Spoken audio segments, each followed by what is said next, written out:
സ്നേഹം കൊടുക്കുമ്പോഴാണ് സ്നേഹത്തിന്റെ ഗുണഭോക്താക്കളാവുക. സ്നേഹം കിട്ടുമ്പോഴല്ല. Give respect and take respect. മക്കളെ അടിമകളായി കാണരുത്, അവരെ വ്യക്തിയായിട്ട് ബഹുമാനത്തോടെ കാണുക. അവർ നിങ്ങളെയും ബഹുമാനിക്കും. അതുകൊണ്ട് ഓപ്പൺ ഹേർട്ട്, ഫോർവേഡ് ലീൻ. കുട്ടികളുടെ അടുത്തേക്കും കുനിയുക, കുട്ടികളുടെ മുന്നിൽ നമ്മൾ താഴുക. അപ്പോൾ കുട്ടികൾ നമ്മളെ ഉയർത്തിക്കോളും. നമ്മളല്ലാതെ ഞാൻ അച്ഛനാ ഞാൻ അമ്മയാന്ന് പറഞ്ഞിട്ട് ഇങ്ങനെ കളിച്ചാൽ കുട്ടികൾ, ഇന്നത്തെ കുട്ടികൾ മൈൻഡിയില്ല. അവരോടടുത്താലേ അവരടുക്കൂ കേട്ടോ. അല്ലാതെ എപ്പോഴും പേടിപ്പിക്കുന്ന ഒരു ഗൃഹനാഥനോ ഗൃഹനാഥയോ ആവരുത് നിങ്ങൾ. Forward lean. ടച്ച്. തൊടണം. ആരെ തൊടണം? മക്കളെ തൊടണം. ഭാര്യയും ഭർത്താവും. ഇനി പ്രേമിച്ചൂടെ നമുക്ക്? പ്രേമത്തിന്റെ അർത്ഥം പുതിയ തലമുറ തെറ്റിദ്ധരിക്കപ്പെട്ടില്ലേ? നമ്മളെ കാലത്ത് പ്രേമം എന്ന് പറഞ്ഞാൽ സൗന്ദര്യത്തിന് പുറത്തുള്ള സൗന്ദര്യത്തെ നോക്കിയിട്ടല്ല, ആരെയും ഭാവഗായകനാക്കും ആത്മസൗന്ദര്യമാണു നീ. ആത്മാവിന്റെ സൗന്ദര്യത്തെ പ്രേമിച്ചു. അവളുടെ ശരീരത്തെ തൊടാറില്ല. തരളകപോലങ്ങൾ നുള്ളി നോവിക്കാതെ തഴുകാതെ ഞാൻ നോക്കി നിന്നു ഞാനുമൊരന്യനെ പോൽ, വെറുമന്യനെ പോൽ. അങ്ങനെ ആത്മാവിനെ പ്രേമിച്ചു. അവൾ പ്രേമിച്ചിട്ട് അവസാനം വേറെ കല്യാണം കഴിച്ചു പോയാലും നമ്മൾ അവളെ ശപിക്കാറില്ല. ഉണ്ടോ? അലിഞ്ഞു ചേർന്നതിൻ ശേഷമൻ ജീവനെ പിരിഞ്ഞു പോയി നീ, എങ്കിലും എന്നും മംഗളം നേരുന്നു ഞാൻ. മംഗളം നേരെ അറിയുള്ളൂ നമ്മള്. അവളുടെ വേറെ കല്യാണം കഴിച്ചിട്ട് എനിക്ക് മക്കളില്ലാണ്ടായി പോകത്തെന്ന് ശപിക്കലുണ്ടോ നമ്മള്?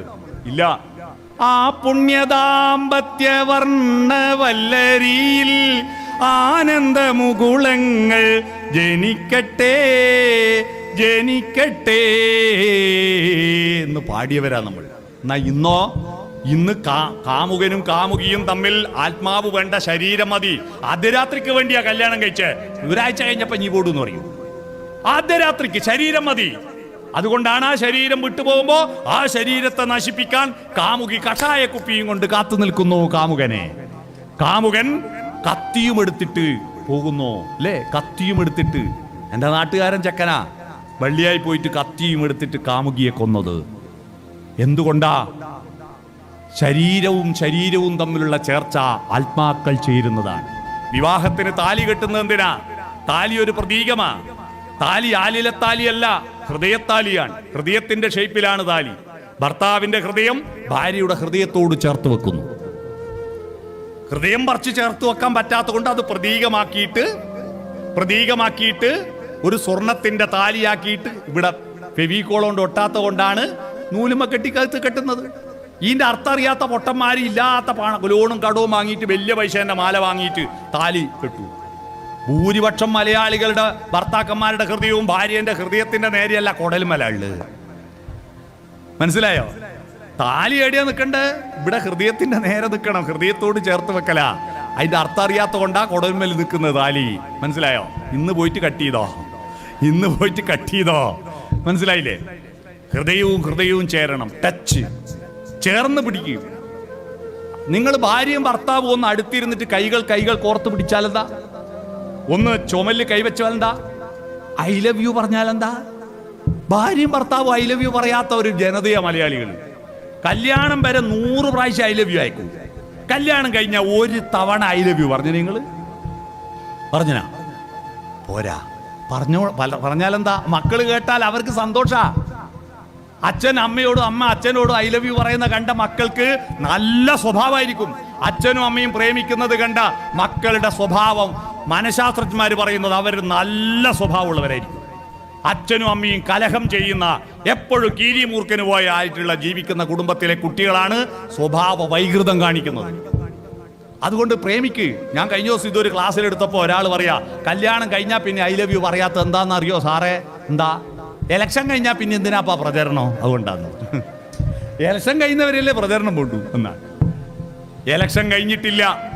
നിങ്ങളുടെ സെലക്ഷൻ കഴിഞ്ഞിട്ട്, സെലക്ഷൻ കഴിഞ്ഞല്ലോ. ഇനി നിങ്ങളുടെ മരണം വരെ ഇലക്ഷൻ തന്നെയാണ്. ഇനി വേറെ സെലക്ട് ചെയ്യാനില്ലല്ലോ, മരണം വരെ ഇലക്ഷനാണ്.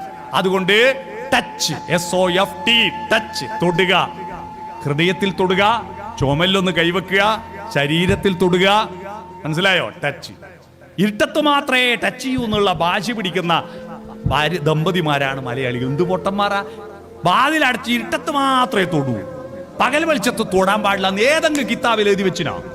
അതിനെന്തിനാ നാണിക്കുന്നത്? നിങ്ങൾ ആരാന്റെ ഭാര്യനെ ഒന്നും അല്ലല്ലോ തൊടുന്നേ. അവനവന്റെ ഭാര്യനെ തൊട്ടാൽണ്ടാ അതിൽ ഒരു നാണവും വേണ്ട. അത് നിങ്ങളുടെ ഊർജം വർദ്ധിപ്പിക്കും, ഊർജം വർദ്ധിപ്പിക്കും, ഉറപ്പായിട്ട് പറയാം. ഇനി SOFT, ഐ കോണ്ടാക്ട്, കണ്ണിൽ നോക്കി വർത്താനം പറയാം. കണ്ണിൽ നോക്കി വർത്താനം പറയാം, ആരോടെങ്കിലും നോക്കിയിട്ട് വർത്താനം പറയല്ല. അതിനാണ് ഭക്ഷണം കഴിക്കുമ്പോൾ ഒന്ന് വട്ടത്തിലിരിക്കുക, എന്നിട്ട് എല്ലാവരും ഒരുമിച്ചിരുന്ന് ഭക്ഷണം കഴിക്കുക. അന്നേരം അപ്പുറത്തിൽ വറവ് ഇങ്ങന്ന് വാരുവോ അങ്ങനല്ലാക്കുന്ന ഒരു വീടില്ലേ, നല്ല വീടാ, അത് നല്ല വീടാ. കണ്ണിൽ നോക്കി വർത്താനം. ഇപ്പൊ എന്താ, ഒരു കൈമേൽ മൊബൈലും വെച്ചിട്ടാ തിന്നുക, അല്ലെങ്കിൽ TV തുറന്നിട്ടാ തിന്നുക. TV കാണുമ്പോൾ ചെയ്യാൻ പറ്റിയ ഒറ്റൊരു പണിയേ ഉള്ളൂ. എന്താ അത്? ഭക്ഷണം കഴിക്കൽ മാത്രം, വേറെ ഒരു പണിയും നടക്കൂല. TV റേഡിയോ കേൾക്കുമ്പോൾ എന്ത് പണിയും നടക്കും. നിങ്ങളെല്ലാവരും ഒരു റേഡിയോ വാങ്ങും. ആ റേഡിയോ വാങ്ങിയാൽ നിങ്ങൾക്കുണ്ടാകുന്ന ആനന്ദം TV തരൂല കേട്ടോ. സംസ്കാരമുള്ളത് മാത്രമേ റേഡിയോയിൽ വരൂ, വൃത്തികെട്ട് ഒന്നും റേഡിയോയിൽ വരൂല, മനസ്സിലായോ? അതുകൊണ്ട് എല്ലാവരും റേഡിയോ വാങ്ങുക. രാവിലെ 5:45 ആ സ്റ്റേഷൻ തുറക്കുന്ന ഒരു ഒച്ച കേട്ടാൽ തന്നെ അന്നത്തെ ദിവസം നല്ലൊരു മൂടാവും. 5:45 തുറന്നു വെക്കുക, രാത്രി 11:15 വരെ പാട്ടെല്ലാം കേട്ടിട്ട് കിടന്നുറങ്ങിയൊക്കെ അത് നിങ്ങളുടെ വീട്ടിന് ഭയങ്കര ഒരു സംസ്കാരം നൽകും. TV കാണുമ്പോ ഇതേ നടക്കൂ. കുഞ്ഞുണ്ണി മാഷ് പറഞ്ഞിട്ടുണ്ട്, വായിലേക്കുള്ള വഴി കൈക്ക് കാണാപ്പാടം, വായിൽ നിന്നുള്ള വഴി നാവിനു തെറ്റുന്നു മിക്കപ്പോഴും, അല്ലേ? വായിലേക്കുള്ള വഴി കൈക്ക് കാണാപ്പാടല്ലേ? രാത്രി ചോറ് ഒന്ന് കൊടുക്കുമ്പോൾ പെട്ടെന്ന് കരണ്ട് പോയി, ആരെങ്കിലും വായി കാണായിട്ട് ചോറ് വാരി ചെവി കൊണ്ടുവച്ചിട്ടുണ്ടോ? ഇല്ല. വായിലേക്കുള്ള വഴി കൈക്ക് കാണാപ്പാടം. അപ്പൊ TV കാണുമ്പോ ഇതങ്ങ് നടക്കും. അത് നിർത്തിയിട്ട് കണ്ണിൽ നോക്കി വർത്തമാനം പറയുക, മുഖത്തോട് മുഖം നോക്കുക, മക്കളുടെ മുഖത്ത് നോക്കുക, ഭാര്യയും ഭർത്തവും മുഖത്ത് നോക്കുക. അതാണ് ഐ കോണ്ടാക്ട്. ഇനി അവസാനത്തെ SOFT, എന്ന് പറഞ്ഞാൽ നോഡിങ്. എന്താ നോഡിങ്? നമ്മുടെ തലയിട ഫിറ്റ് ചെയ്ത് എന്തിനാ? ഇങ്ങോട്ടും തിരിക്കാം, മേലോട്ടും നോക്കാം, താഴോട്ടും നോക്കാം, ചുഴറ്റാം. തല കുലിക്കണം. തല കുലിക്കാനുള്ള ഒരു പാട്ടോ ഒരു തായമ്പകയോ കേൾക്കുമ്പോ തല കുലുക്കി ആസ്വദിക്കുന്നില്ലേ? തല കുലിക്കാനുള്ളതാ, അല്ലാതെ ഈ കുതിരക്ക് ജീന വെച്ച പോലെ ഇങ്ങനെ നിൽക്കാനുള്ളതല്ല. തല കുലിക്കുക. മക്കൾ വർത്താനം പറയുമ്പോ തല കുലിക്കുക, അവൻ പറയുന്നത് കേൾക്കുക. ഇത്തരത്തിൽ നിങ്ങളുടെ കുടുംബ ബന്ധങ്ങൾ സോഫ്റ്റനാക്കുക. SOFT, മൃദുലമാക്കുക. നിങ്ങളുടെ ജീവിതത്തിൽ പ്രഷറിന്റെ ഗുളിക കുറക്കാം. രസം, ആനന്ദം. നമുക്ക് ആനന്ദമാണ് വേണ്ടത്. എന്താ ആനന്ദം? മധുരിപു ഭഗവാൻ മാനസമുരളിയെ ചുംബിച്ചുണർത്തുന്നൊരാനന്ദ ലഹരിയിൽ ആന്തോളനം. എന്ത് ആന്തോളനം എന്ന് അറിയാവോ? പണ്ടെല്ലാം നമ്മളെല്ലാം ചെറുപ്പത്തിൽ കിണറ്റിലെ വെള്ളം പറ്റി അപ്പുറത്തെ വീട്ടിൽ വെള്ളം കോരാൻ പോയില്ലേ? എന്നിട്ട് അലോനി പാത്രത്തിൽ വെള്ളം മുക്കി കോരിയിട്ട് ഒരു പഴയ ലുങ്കി എടുത്ത് തെരിയാക്കി വെച്ചിട്ട് ഒന്ന് പിടിച്ചു തരുക എന്ന് പറഞ്ഞിട്ട് പിടിച്ച് തലയിൽ വെച്ചിട്ട് വെള്ളവും കൊണ്ട് വരുമ്പോൾ കാലൊരു കല്ലിനോ വേരുമലോ കുത്തിപ്പോയാൽ തലയിലെ പാത്രവും വെള്ളവും. ആന്തോളനം. ഇതാ ആന്തോളനം. മനസ്സിങ്ങനെ ആനന്ദത്തിൽ ആന്തോളനം നടത്തണം. ഒന്നലയില്ല മാനമാടി എൻ തോണി അങ്ങേക്കരെ പോയി വാ എന്ന മട്ടിൽ കടലിൽ കെട്ടിയിട്ട തോണിയെപ്പോലെ മനസ്സാന്തോളനം നടത്തണം. ആ ആനന്ദത്തിലേക്ക് പോകണം. മനുഷ്യ ജീവിതത്തിന്റെ പരമമായ ലക്ഷ്യം, വികാസത്തിന്റെ പരമമായ മാനദണ്ഡം ഹാപ്പിനെസ് ആണ്. ഫിലിപ്പീൻസ് ആണ് ലോകത്തെ ഏറ്റവും നല്ല ഹാപ്പിനെസ് ഉള്ള ജനത. അവരൊരാളെ ചീത്ത പറയൂല, ഒരു കുറ്റവും കുറവും പറയില്ല, അസൂയില്ല. ഓരോ ആളും അധ്വാനിച്ച് ജീവിക്കുക, ഹാപ്പിനെസ്. അല്ലാതെ നമുക്ക് ഇതെല്ലാം ഉണ്ടായിട്ട് കാര്യമില്ല. എന്തായിട്ടാ കാര്യം? ഇതെല്ലാം ഉണ്ട്, പക്ഷേ ഒരു സ്വസ്ഥതയില്ല, സമാധാനമില്ല. മുകേഷ് അംബാനിയും അനിൽ അംബാനിയും ഇന്ത്യയിൽ ഏറ്റവും വലിയ പൈസക്കാരാ, പക്ഷെ അവർക്ക് ആനന്ദമില്ല. കാരണം ഇവർ തമ്മാമ കണ്ടാ മിണ്ടില്ല. ഏട്ടനും അനിയനും തമ്മാമ കണ്ടാ മിണ്ടില്ല. പിന്നെ എന്ത് ജീവിതത്തിന് എന്ത് രസം? അതുകൊണ്ട് നിങ്ങൾ എന്ത് വേണം? നമുക്ക് പരാജയപ്പെടാൻ പഠിക്കാം. ആരാദ്യം മിണ്ടും? ആരോടെങ്കിലും വെറുപ്പുണ്ടെങ്കിൽ മിണ്ടാതിരിക്കരുത്. ആരാ മുൻകൈ എടുക്കേണ്ടത്? രണ്ടാൾ തമ്മിൽ തർക്കമുണ്ടെങ്കിൽ അവര് തമ്മിൽ സംഭാഷണം നടത്താൻ മുൻകൈ എടുക്കേണ്ടത് ഒറ്റൊരാളേ ഉള്ളൂ. ആരാത്? ഒന്ന് എഴുതിയിട്ട് ഇംഗ്ലീഷിൽ വായിച്ച ആളാ. ആരാ? ആയി, ഞാനാണ്. പക്ഷേ അല്ല, നമ്മളെല്ലാം യു. ഐ അല്ല, യു ഇങ്ങനെയല്ലേ യു. നീ മിണ്ടിയാ ഞാൻ മിണ്ടാ, ഒരിക്കലും മിണ്ടലുണ്ടാവില്ല. അതുകൊണ്ട് മിണ്ടാതിരിക്കുന്ന ആരുണ്ടെങ്കിൽ ഇത് ഈ ക്ലാസ് കഴിഞ്ഞ് തിരിച്ചു പോയാ ഇന്ന് തന്നെ ഫോൺ വിളിച്ച് മിണ്ടുക. ഞാൻ ഇങ്ങനെ ഒരു ക്ലാസ് എടുത്തിട്ട് കേളകം പഞ്ചായത്തിൽ ഒരു മെമ്പർ ഒരു ദിവസം രാവിലെ എൻ്റെ വീട്ടിൽ വന്നു. ഞാൻ ചോദിച്ചു, എന്താ നിങ്ങളെ ക്ലാസ് കേട്ടിട്ട് എൻ്റെ ജീവിതത്തിൽ ഒരു ഗുണമുണ്ടായി. എന്താ? ഞാനും പഞ്ചായത്ത് പ്രസിഡന്റും തമ്മിൽ കണ്ടിട്ട് മിണ്ടാത്ത കുറേ കാലമായി. യോഗത്തിന് പോകും, മുഖത്തോട് മുഖം നോക്കൂല. ഞങ്ങൾ ചെറുപ്പത്തിൽ ഭയങ്കര കമ്പനിയായിരുന്നു. പക്ഷേ പ്രസിഡന്റ് സ്ഥാനം ഓന് കിട്ടിയവരെ ഞാൻ അവനോട് മിണ്ടില്ല. നമ്മൾ തർക്കമായിരുന്നു, മിണ്ടലില്ല. അപ്പൊ മിണ്ടണമെന്നുണ്ട്, പക്ഷെ മിണ്ടില്ല. അപ്പൊ ഓൻ മിണ്ടിയാ ഞാൻ മിണ്ടാന്ന് ഞാൻ വിചാരിച്ചു, ഞാൻ മിണ്ടിയാ ഓൻ മിണ്ടെന്ന് ഓൻ വിചാരിച്ചു. നിങ്ങളെ ക്ലാസ് കേട്ടപ്പോൾ ഞാൻ വിചാരിച്ചു എന്നാ പിന്നെ മിണ്ടിക്കളിയാ. ഞാൻ ഫോൺ എടുത്ത് ഡയൽ ചെയ്ത് ലാൻഡ് ഫോണിൽ, എൻ്റെ നമ്പർ കണ്ട അവൻ എടുക്കൂല. ലാൻഡ് ഫോണിൽ ഫോൺ എടുത്തു, എന്താ ചോദിച്ചു, ആരാ? അപ്പൊ ഞാൻ പറഞ്ഞു ഇന്നതാ ആളാ. എന്താ വിളിച്ചേ? ഒരു വല്ലാത്ത ഒച്ചത്, എനിക്കിന്നോട് സംസാരിക്കണം, ഞാൻ അങ്ങോട്ട് വരട്ടടാ എന്ന് ചോദിച്ചു. എൻ്റെ സാറ് നിങ്ങൾ പറഞ്ഞ് എല്ലാം മുറിഞ്ഞു പോയി. അവൻ എന്താ പറഞ്ഞോന്നറിയോ? ഇങ്ങോട്ട് വരണ്ട, 10 മിനിറ്റ് കൊണ്ട് ഞാൻ എൻ്റെ വീട്ടിലേക്ക് അങ്ങോട്ട് വരും. 10 മിനിറ്റ് കൊണ്ടോ ജീപ്പ് കൊടുത്ത് എൻ്റെ വീട്ടിൽ വന്നു. ഞങ്ങൾ കെട്ടിപ്പിടിച്ച് കരഞ്ഞു. എന്തിന് 3 കൊല്ലം ഞങ്ങൾ മിണ്ടാണ്ടിരുന്നു എന്ന് ഇപ്പൊ ആലോചിച്ചിട്ട് പശ്ചാത്താപം തോന്നുന്നു. ഒരു വാക്കൊന്ന് മിണ്ടാൻ കാത്തു നിൽക്കുക ആള്. അതുകൊണ്ട് മിണ്ടാൻ മുൻകൈ എടുക്കേണ്ടത് നിങ്ങളാണ്. നിങ്ങൾ മുൻകൈ എടുക്കുക, വെറുപ്പ് ഒഴിവാക്കുക, എല്ലാവരും സ്നേഹിച്ച് സുന്ദരമായി ജീവിക്കുക. അത്തരത്തിൽ നമ്മുടെ കുടുംബ ബന്ധങ്ങൾ ആർദ്രമാക്കുക. പരന്ന അറിവും ആഴമുള്ള അറിവും നമുക്കുണ്ടായിരുന്നു. ഇന്നത്തെ കുട്ടികൾക്ക് നമ്മളെ 10 ഇരട്ടി ബുദ്ധി ഉണ്ട് അല്ലേ? 10 ഇരട്ടി ബുദ്ധിയുണ്ട്. ഇപ്പൊ 5G ഫോൺ ഇറങ്ങാൻ പോവാ. 2 ഒരുപോലത്തെ ഫോൺ വാങ്ങുക. നിങ്ങളെ മക്കൾക്ക് ഒരു ഫോൺ കൊടുക്കുക, നിങ്ങൾ കൊടുക്കുക. ഇതാരാ ആദ്യം പഠിക്കാൻ നോക്കാലോ. പിള്ളേർ ഇത് പലതും പെട്ടെന്ന് ഡൗൺലോഡ് ചെയ്യും. നമ്മളിങ്ങനെ വഴിതെറ്റി വിമാനം എടി ഇറക്കേണ്ടതെന്ന് കളിക്കാൻ വേണ്ടി ഇങ്ങനെ കളിക്കും. എന്നാ നാട്ടിലൊരു വലിയ പൈസക്കാരനുണ്ട്, വലിയ കച്ചവടക്കാരനാണ്. ഞെക്കുന്ന കടന്നപ്പള്ളി MLA പോലെ ഞെക്കുന്ന ഫോണേ ഉള്ളൂ. ഒരു കല്യാണ വീട്ടിൽ നിന്ന് ഇങ്ങനെ ഞെക്കുമ്പോൾ നമ്മളെ പ്രീക്കന്മാർ ഇദ്ദേഹത്തെ കുറവാക്കി. പൈസക്കാരനെന്ന് പറഞ്ഞിട്ട് എന്താ പിശുക്കനാണ്, പയഞ്ച ഫോൺ എടുത്ത് നടക്കുന്നു. ഇത് ഇയാളെ ഭാര്യ കേട്ട് വീട്ടിൽ പോയി ബഹളം വെച്ച് നിങ്ങൾ ഈ പയഞ്ച ഫോൺ എടുത്ത് നടന്നിട്ട് ഞങ്ങൾ നാണം കെടുക, പഴയ ഫോൺ എടുത്ത് ഓളെ ഒളിപ്പിച്ച്. അങ്ങനെ അടുത്ത ദിവസം ഞാൻ റോഡുമലോട്ട് പോകുമ്പോൾ അദ്ദേഹം പറഞ്ഞു ഞാനും ടച്ചിലായി.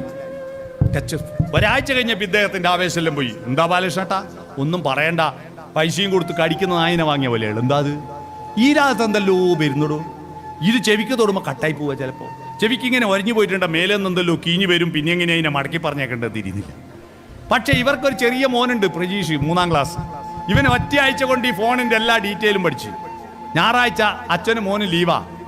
ഞാൻ റോഡുമലൂട്ട നടന്നു വരുമ്പോൾ വരാന്തയിൽ സോഫയമേൽ ഇരുന്നിട്ട് അച്ഛനും മോനും അച്ഛനെ ഫോൺ ഉപയോഗിക്കാൻ പഠിപ്പിക്കുക. അതിൻ്റെ ഇടയിൽ ഈ ചെക്കൻ അച്ഛനോട് പറയുന്ന ഒരു വാക്ക് കേൾക്കണോ? ഏടാ അച്ഛ പോട്ട, അങ്ങനെയല്ല. അത് കേട്ടിട്ട് അച്ഛൻ വിനീത വിധേയനായി നിൽക്കുക. അങ്ങനെ പറയുന്നൊരു മോനുണ്ട്, നമ്മളെ ഭാഗ്യേട്ടാ. ഏടാ അച്ഛ പോട്ട എന്ന് പറഞ്ഞാല് അതെന്തൊരു നല്ല അച്ഛമ്മ ബന്ധാ. നിങ്ങൾ ആലോചിക്കട്ടെ, അതെന്തൊരു ആർദ്രതയാ. നമ്മളെ കുട്ടികളെ നല്ല വിവരമുള്ളവരാ, പക്ഷെ അവരുടെ അറിവ് പരന്നതാ. അത് പ്ലസ് അല്ല, മൈനസാ. അത് ആഴമുണ്ടാക്കി കൊടുക്കണം. അപ്പോ ആഴം ഇങ്ങനെ വരച്ചാലേ അത് പ്ലസ് ആവും. ആഴമുണ്ടാക്കി കൊടുക്കാൻ ഒറ്റൊരു വാക്ക് മാത്രം, അറിവിന്റെ ആഴത്തെ പറ്റി എന്തായിരിക്കണം നിങ്ങൾ പുതിയ തലമുറയോട് സംവദിക്കേണ്ടതെന്ന് ഒരു വാക്ക് മാത്രം പറഞ്ഞിട്ട് ഞാൻ എൻ്റെ ക്ലാസ് നിർത്താം. ആ വാക്ക് നിങ്ങൾ പറഞ്ഞോ. ലോകത്തിലെ ഏറ്റവും സുന്ദരമായ ഒരു വാക്ക് പറയൂ. ലോകത്തിലെ ഏറ്റവും സുന്ദരമായ ഒരു വാക്ക് ലവ്. പിന്നെ വേറെ എന്തുകൊണ്ടോ? വേറെ എന്തുകൊണ്ടോ? സുന്ദരമായ ഒരു വാക്ക് പറഞ്ഞു, ലവ്. അമ്മ എന്ന് പറഞ്ഞിട്ടുണ്ട് അവിടെ അല്ലേ? അമ്മ.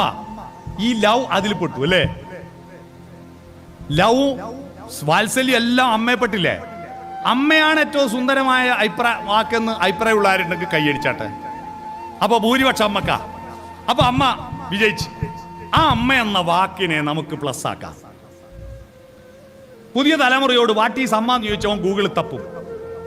വാട്ട് ഈസ് അമ്മ? ഗർഭം ധരിച്ചവൾ, പ്രസവിച്ചവർ, മുലയൂട്ടിയവൾ, ഇതാണ് അമ്മ. അല്ലെ അലക്കി തരുന്നവർ, ഷഡ്ഡി വരെ അലക്കി കൊടുക്കുന്ന അമ്മമാരുണ്ട്. ഒരിക്കലും ചെയ്യരുത്. കുട്ടികളോട് ചെയ്യുന്ന മഹാഭാവ. ഞാൻ കുടുംബശ്രീയിലൂടെ ഒരു സർവേ എടുത്തപ്പോൾ കേരളത്തിൽ 87% പുരുഷന്മാർ അവനവൻ്റെ അണ്ടർവെയർ അലക്കാത്തവരാ. ഭാര്യേനെയും പിന്നെ അമ്മേനെയും പെങ്ങളെല്ലാം ഏൽപ്പിക്കും. എന്ത് വൃത്തികേടാന്ന്. അവനവൻ്റെ അണ്ടർവെയർ ഒന്ന് അലക്കിയിട്ടാൽത്താ. ചില ആൾ വിചാരിക്കുന്നുണ്ട് ഈ കുരിപ്പനെ വിളിച്ചിട്ട് ആവത്തായല്ലോ എന്ന്, അല്ലേ അല്ലേ? അണ്ടർവെയർ അവനെ ഇതെല്ലാം ചെയ്തു തരുന്നവളാണ് അമ്മ എന്ന് കുട്ടികൾ തെറ്റിദ്ധരിക്കുന്നു. അതല്ല, അത് പരന്നർത്ഥ, അതിനൊരാഴമുണ്ട്. എന്താണ്? ലോകത്തിലെ ഏറ്റവും സുന്ദരമായ പാട്ടുകൾ പാടുന്നവരമ്മമാരാ. ആ സുന്ദരമായ പാട്ട് കേട്ടിട്ടാ നമ്മളെല്ലാം ഉറങ്ങിയേ. താരാട്ടുപാട്ടുകളാണ് ലോകത്തിലെ ഏറ്റവും സുന്ദരമായ പാട്ടുകൾ, അല്ലേ? സുന്ദരമായ പാട്ടുകൾ. അവര് കുട്ടിയെ താരാട്ടുപാട്ട് പാടുമ്പോൾ ഉപയോഗിക്കുന്ന അക്ഷരങ്ങൾ സ്വരാക്ഷരം മാത്രം ഉപയോഗിച്ചാൽ കുട്ടിക്ക് അക്ഷരജ്ഞാനം ഉണ്ടാവില്ല. ആ ആ ഈ ഊന്ന് മാത്രം പാടിയാൽ മതിയോ? എന്നാ കാന്ന് പാടിയാൽ കുട്ടി ഉറങ്ങൂല. അതുകൊണ്ട് സ്വരത്തിന്റെയും വ്യഞ്ജനത്തിന്റെയും മധ്യത്തിലുള്ള 4 അക്ഷരമുണ്ട്, മധ്യമാക്ഷരങ്ങൾ. ആ മധ്യമാക്ഷരങ്ങളാണ് താരാട്ടുപാട്ടിൽ ഉപയോഗിക്കുക. അങ്ങനെ താരാട്ടുപാട്ട് പാടി ഉറങ്ങിക്കഴിഞ്ഞ കുട്ടിയെ കൊണ്ടുപോയി കിടത്തുന്ന കണ്ടിട്ടുണ്ടോ? ഒരു കൈ ഷോക്ക് അബ്സോർബർ പോലെ സ്പ്രിംഗ് ആക്ഷനിൽ ഈ കയ്യിൽ കുട്ടീനെ എടുത്ത് മുട്ടും കുത്തിയാടി ഇരുന്നിട്ട് ഒരു പായി എടുത്ത് ഒരു തുണി എടുത്തിട്ട് കുട്ടീനെ അവിടെ കിടത്തിയിട്ട് ചന്തിന്റെ അടിയിൽ നിന്ന് കൈ വലിക്കുന്ന രംഗം പുലിമുരുക സിനിമയിൽ ഉണ്ടാവില്ല. ഇത്ര നല്ല സ്ലോ മോഷൻ. എത്ര മല്ലയാണ് കുട്ടിയെ കിടത്തുക. എന്നിട്ട് ഒരു പുതപ്പ് മേലെടുത്തിട്ട് ഒരു തുണി മേലെടുത്തിട്ട് തുടക്ക 2 മുട്ടും മുട്ടി ഉറങ്ങി ഉറപ്പ് വരുത്തിയാ മുട്ടും കുത്തി എണീറ്റ് മുടിയും കെട്ടി പടീൻ്റെ അടുത്ത് എത്തുമ്പോൾ ഉണ്ട് ചെക്കനുണ്ടാവുമോ ഉറക്ക് എളിയുന്നു എന്നുള്ളൊരു തിരിഞ്ഞു നോട്ടം, ചിരിയും ചിരിച്ചിട്ട്. ഓ, ആ ഒരു നോട്ടത്തിന്റെ ചാരുത ഐശ്വര്യ റോയ്ക്ക് കിട്ടുമോ? ആ നോട്ടം കാണാൻ പറ്റുന്നില്ല. പിന്നെ ഈ കുട്ടീൻ്റെ അച്ഛൻ ആ ഭർത്താവ് എന്ന് വിളിക്കുന്നതിൽ ഒരർത്ഥമില്ല. എന്തൊരു സൗന്ദര്യമായിരിക്കും. ആ ഉറങ്ങുന്ന കുട്ടിയുടെ അമ്മയ്ക്ക് കുയിലിന്റെ പാട്ട് നമുക്കിഷ്ടം, അമ്മക്ക് ഇഷ്ടമല്ല. കാരണം കുയിലിനെ ശകാരിക്കും, കുയിലേ നിന്റെ പാട്ടിന്റെ വോളിയം കുറക്ക്, എന്റെ മോൻ ഉറങ്ങുകയാണ്. നിലാവെളിച്ചം നമുക്കിഷ്ട, പക്ഷെ നിലാവിന്റെ ശിശിരരശ്മികൾ ജനലഴികൾക്കിടയിലൂടെ ഊർന്നിറങ്ങി ഉറങ്ങുന്ന കുഞ്ഞിന്റെ കൺപോളകളിൽ സ്പർശിച്ച് അവന്റെ സ്വപ്നങ്ങളുടെ നിറം കെട്ടുപോകാതിരിക്കാൻ നിലാവേ നിന്റെ വോൾട്ടേജ് കുറക്കണേന്ന് പറയുന്നവളാണ് അമ്മ. ഒന്നിനി ശ്രുതി താഴ്ത്തി പാടുക പൂങ്കുയിലേ, എന്നോമലുറക്കമായി ഉണർത്തരുതേ, എന്നോമലുറക്കമായി ഉണർത്തരുതേ. ഒന്നിനി തിരി താഴ്ത്തു ശാരദ നിലാവേ, ഈ കണ്ണിലേക്കിനാവുകൾ കെടുത്തരുതേ, കണ്ണിലേക്കിനാവുകൾ കെടുത്തരുതേ എന്ന് പാടുന്നവൾ അമ്മ. അമ്മ എന്ന പദത്തിന്റെ ആഴം പിടികിട്ടിയോ? ഈ വികാരത്തിലാണ് നമ്മൾ അമ്മയെ, അച്ഛനെ, അമ്മാവനെ, അമ്മായിയൊക്കെ കാണുന്നത്. അല്ലാതെ വെറും ഒരു വ്യക്തി എന്ന രീതിയിലല്ല. ഓരോ വ്യക്തികൾക്കും ഓരോ വസ്തുക്കൾക്കും ഒരു ആർദ്രതയുടെ പരിവേഷം ചാർത്തിക്കൊടുത്താൽ നമ്മുടെ ജീവിതം ആനന്ദ സന്ദേശം രസമധുരമാകും. ആനന്ദ സന്ദേശ രസമധുരമായ നമ്മുടെ ഇനിയുള്ള ദിവസങ്ങൾ സുന്ദരമാക്കി തീർക്കുക. ഓരോ ദിവസവും this is the first day rest of my life. ഇനി എണ്ണേണ്ടത് this is the first day rest of my life. എന്റെ ബാക്കി ജീവിതത്തിന്റെ ആദ്യത്തെ ദിവസം ഇന്നാണെന്ന് ഓരോ ദിവസവും പ്രഭാതവും ചിന്തിച്ചാൽ നമ്മുടെ ജീവിതം രസകരമാകും. അതുകൊണ്ട് നമ്മൾ ലൈഫ് ബ്യൂട്ടിഫുൾ ആക്കുക. ബ്യൂട്ടിഫുൾ ആക്കേണ്ടത് ആരാണ്? ഡെക്കറേറ്റ് ചെയ്യുന്ന പുറത്തുള്ള ആളല്ല, മേക്കപ്പ് മാൻ അല്ല. ലൈഫ് ബ്യൂട്ടിഫുൾ ആക്കാൻ ആരാണ് ആള്? അതിന്റെ ഉടയോൻ നമ്മളാണ്. നമ്മൾ സുന്ദരമാക്കുക. അങ്ങനെ സുന്ദരമായ ഇനിയുള്ള ജീവിതം രസകരമാക്കി മുന്നോട്ട് പോകാൻ നിങ്ങൾക്ക് കഴിയട്ടെ എന്ന് ആശംസിച്ചുകൊണ്ട്